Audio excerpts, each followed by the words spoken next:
Friends అందరికీ నమస్కారం. CM Jagan ఎన్నికల వివరాలు వీడియోలో తెలుసుకుందాం. వీడియో స్కిప్ చేయకుండా పూర్తిగా చూడండి. అప్పుడే కంప్లీట్ ఇన్ఫర్మేషన్ అయితే అర్థమవుతుంది. అలాగే చాలామంది వీడియోస్ చూస్తున్నారు కానీ సబ్స్క్రైబ్ చేసుకోవడం లేదు ఫ్రెండ్స్. దయచేసి సబ్స్క్రైబ్ చేసుకోండి. ప్రభుత్వం నుంచి వచ్చే ముఖ్యమైన అప్డేట్స్ మిస్ అవ్వకుండా మీకు ముందుగానే మన ఛానల్ ద్వారా నోటిఫికేషన్ అయితే వస్తుంది. సో ఛానల్ని తప్పకుండా సబ్స్క్రైబ్ చేసి సపోర్ట్ చేయండి. అలాగే వీడియోని ఒక లైక్ చేయడం మర్చిపోకండి. లైక్ చేయడం వల్ల మరింత మందికి సమాచారం అందుతుంది. ఇంక వివరాల్లోకి వెళ్ళిపోదాం. మేనిఫెస్టోని ప్రజల్లోకి తీసుకువెళ్లేలాగా మరింత ఉధృతంగా వైఎస్ జగన్ చివరి విడత ప్రచారం. రాష్ట్రంలో అసెంబ్లీ, లోక్సభ ఎన్నికలను దృష్టిలో పెట్టుకుని వైఎస్ఆర్ కాంగ్రెస్ పార్టీ అధినేత ముఖ్యమంత్రి వైఎస్ జగన్మోహన్ రెడ్డి చేపట్టిన మేమంతా సిద్ధం బస్సు యాత్ర ఆల్మోస్ట్ ఇంకా ముగియనుంది. ప్రస్తుతం ఈ యాత్ర అయితే శ్రీకాకుళం జిల్లాలో కొనసాగుతోంది. జిల్లాలోని సారవకోట మండలం అక్కివలస వద్ద జగన్ బస చేశారు. ఇక అటు ఎన్నికల మేనిఫెస్టో పైన కూడా జగన్ కసరత్తు ప్రారంభించారు. సిద్ధం సభలో సీఎం జగన్ రుణమాఫీ అయితే ప్రకటించనున్నట్లుగా తెలుస్తోంది. అలాగే పెన్షన్ పెంపు పైన కూడా స్పష్టత వచ్చే ఛాన్స్ ఉందంటున్నారు. ముఖ్యంగా చూస్తే అధికారం నిలబెట్టుకోవడమే లక్ష్యంగా జగన్ అయితే అడుగులు వేస్తున్నారు. ఎన్నికల మేనిఫెస్టో పైన కసరత్తు చేస్తున్నారు. 2019 ఎన్నికల్లో ఇచ్చిన హామీలు 99% అమలు చేస్తామని జగన్ చెప్తున్నారు. తమ మాట ఇస్తే అమలు చేస్తామని స్పష్టం చేస్తున్నారు. ఈసారి ఎన్నికల్లో ప్రజలకు ఇచ్చే హామీ పైన ప్రత్యేక కసరత్తు అయితే చేస్తున్నారు.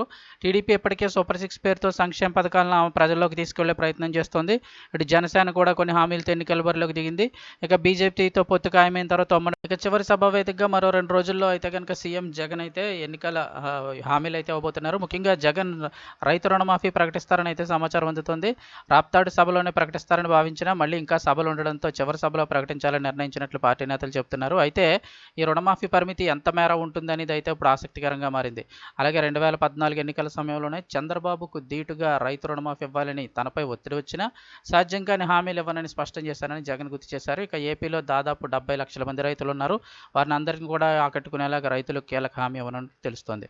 ఇప్పుడు రుణమాఫీతో పాటు ప్రస్తుతం 3,000గా ఉన్న పెన్షన్ కానుక 4,000కు పెంచాలనే నిర్ణయానికి వచ్చినట్లు చెప్తున్నారు. అంటే సంవత్సరానికి 250 ఇప్పుడు గతంలో పెంచినట్లుగానే పెంచే అవకాశం ఉన్నట్లుగా తెలుస్తుంది. ఇక ఈ 2 వారాలను సిద్ధం సభలో ప్రకటించే ఛాన్స్ ఉంది. అలాగే 2019లో ఇచ్చిన నవరత్నాలను కొనసాగిస్తూనే ఈసారి మహిళలకు ప్రాధాన్యత పెంచేలా కొన్ని కీలక నిర్ణయాలు ఉంటాయని సమాచారం. మహిళలు, వృద్ధులు, వికలాంగులు, నిరుద్యోగులు, యువత, విద్యార్థులు ఇలా అన్ని రంగాల వారిని ఆకట్టుకునేలాగా మేనిఫెస్టోను రూపొందిస్తున్నట్లు చెప్తున్నారు. యువతకు సంబంధించి ఈసారి జగన్ మేనిఫెస్టోలో ప్రత్యేక అంశాలు ఉంటాయని పార్టీలో చర్చ జరుగుతోంది. దీంతో జగన్ ప్రకటించే మేనిఫెస్టోలోని అంశాలపైన ఆసక్తి కొనసాగుతోందని అంటున్నారు. మరో 2 రోజుల్లో ఫైనల్ మేనిఫెస్టో అయితే కనుక ప్రకటించే అవకాశం ఉంది.